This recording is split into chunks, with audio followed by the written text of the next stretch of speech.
When asked if we would be willing to tell our story, I had to think for a while about how and where to start. With so many impactful moments in our lives, really it would be easy for Julie and I to be up here till next summer, telling you every little detail leading up to present day. Julie and I both have experiences that, well, we think would be book worthy. And some would make you laugh or cry. Some, honestly, would make you cringe and think, did you really do that? So today we invite you to join us as we take a look at a snapshot of how we got here. We are the Toscanos, and this is our story. So while the story of our family is our story, it's truly a testimony of how our loving God, through all of his work, brought this to be. And our hope in sharing our piece of the greater story is not that you leave church today with a great affinity for the Toscanos, but that you leave thinking, look at what my God can do. So I was raised as a Catholic, but more so for the sake of tradition rather than a close relationship with Jesus. But God was always on my heart, and I wanted to know him better even as a little girl. I prayed on my own, not because anybody taught me to do that, because I just wanted to. And for as long as I can remember, I've always had a desire to be close to our Creator. God had also placed a desire on my heart at a very young age to have a great love and a family of my own one day. And as a teenager, I struggled with OCD and an eating disorder. And I turned to alcohol and other things to cope, which quickly got out of control and became a problem mostly for everybody around me. And I was a blackout drinker. So after one or two drinks, I would lose the conscious ability to stop, and I was drinking against my own will. And I started drinking around 15. And I often found myself in very dangerous and precarious circumstances. And when I went off to college, I joined a sorority, and I quickly became a very notorious party girl. In 2006, I walked into a party and I saw the most handsome man I had ever seen wearing a white t-shirt from across the room. And I said, who is that? And for me, it was love at first sight, sparks, fireworks, the works. Oh, and he had a motorcycle.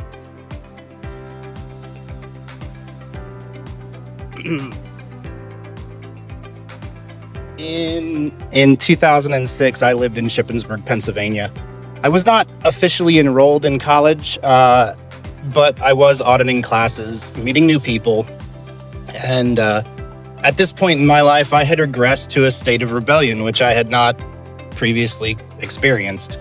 I unofficially joined a fraternity and dove headfirst into secret society and parties and drinking. Pretty soon, I found myself secretly operating a less than legal sales operation of an herbal substance. I had a pretty large list of clients, mostly students, some professors. To say the least, at this time in my life, I was shady. So much so that my best friend and roommate had no idea that I was supplying nearly half the town in this enterprise. I was quickly climbing the social ladder and making money in the background. Religion, faith, and Jesus were not a part of my conscious life. One day I was doing the normal rounds and visiting parties and hanging out with friends when I met this girl. She was fun, popular, outspoken, and a little wild. Okay, she was a lot wild. I had no idea what was in store for me. I had no idea how hard life would soon get. Malachi 3:3 states that he will sit as a refiner and a purifier of silver. He will purify the sons of Levi and refine them like gold and silver. Then the Lord will have men who will bring offerings in righteousness. After months of parties and irresponsible behavior, I found myself looking for a way out. I was tired. I was tired of being at risk and breaking the law. I felt out of place and alone. I was falling apart at the height of popularity. I was watching my girlfriend party and drinking her way out of college. I didn't want to pull her off of any more bar tops and keep her out of fights. I didn't know how to help her because I didn't know how to help myself. I saw a change in the company I was keeping, and honestly, I wanted nothing to do with them. God works on us even when we deny him. Just like in Malachi 3:3, he keeps us in the fire until the impurities are removed, so that one day he can see his reflection in us. He refines us, he tempers us, and he makes us shine like silver and gold. Pretty soon, I broke up with Julie, and I moved as far away as I could. Tarnished like unrefined silver, I was now just a traveler, a vagabond on the road to perdition. Throughout college, my alcoholism progressed to the point where I was no longer able to get drunk no matter how much I drank. So when I was 21, I found myself at rock bottom. My boyfriend left me. The university had asked me to leave. And I was just creating problems. I was broken. And I knew something had to change. I just wasn't sure what. And I sought help not really knowing exactly what it was that I was suffering from. And I found myself in a 12-step fellowship. And at that point, knowing I didn't have any other options, I made a decision to turn my will and life over to the care of God and allowed him to put me back together again. And it was really hard. I made a covenant with him, dedicating my life to helping his children lost to the same malady that I had suffered in exchange for recovery. Being 21 and sober was a tall order. Nobody in my age group was pursuing a way of life grounded in spiritual principles and helping others.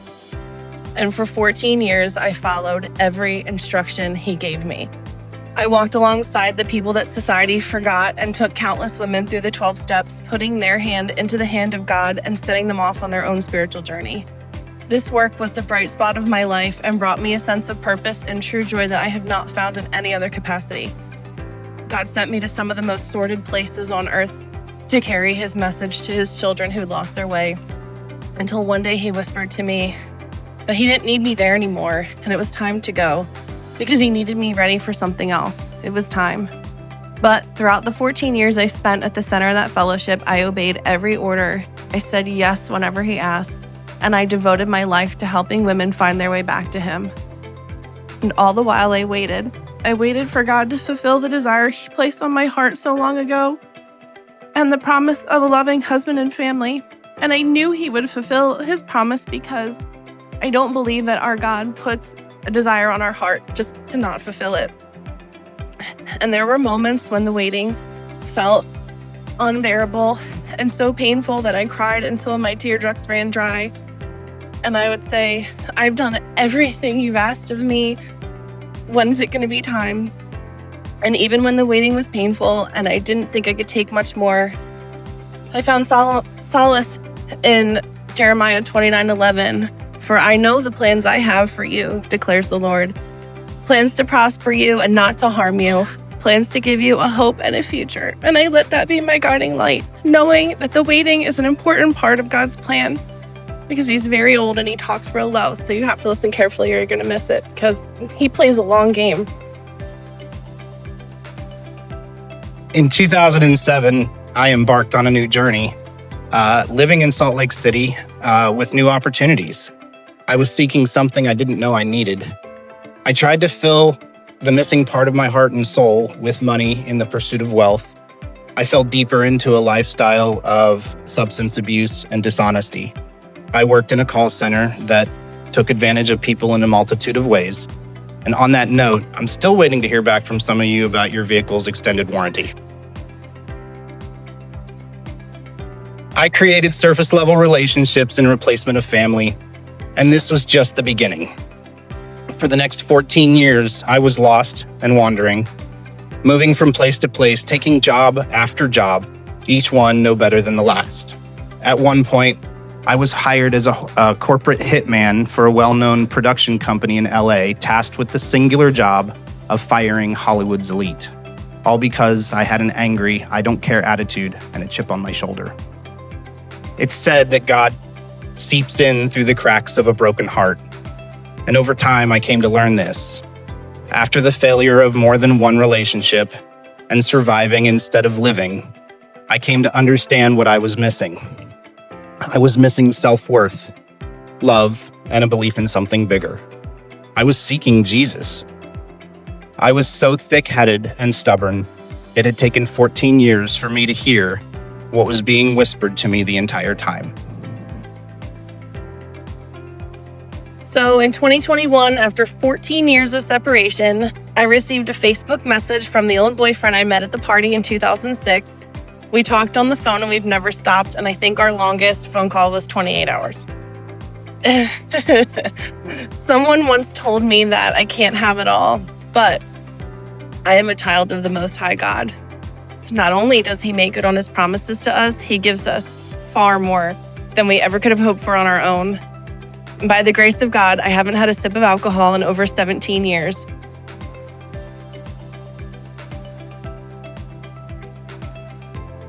And that guy in the white t-shirt from the party 19 years ago, I married him.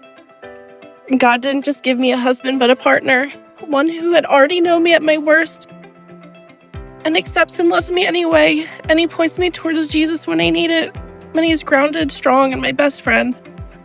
And allowing God to take the time to get me ready to be a wife to Chuck and a mother to Trevor and Levi has been 100% worth the wait. Because I wouldn't have been this version of myself, the version that they needed, if it had happened just 1 minute before God's perfect timing. God doesn't pair you with the perfect person to make you happy. He sends you the perfect person to make you more holy. Every day we look back at our past and think how hard it was, but how perfect it had to be for us to be here now. We may not see the plan He has for us as it lies in front, but it is a wonderful sight to see how He's changed us. There is no burden He won't carry for us on our behalf. And what I know to be true is that if you turn your will and your life over to our loving Father, trust His plans, and perform His work well, you'll be able to see the beautiful plans He's laid out for you, like a beautifully woven tapestry. Sometimes it's in hindsight that the plans become clear, but once revealed, it's a story far greater than anything we could have ever imagined for ourselves.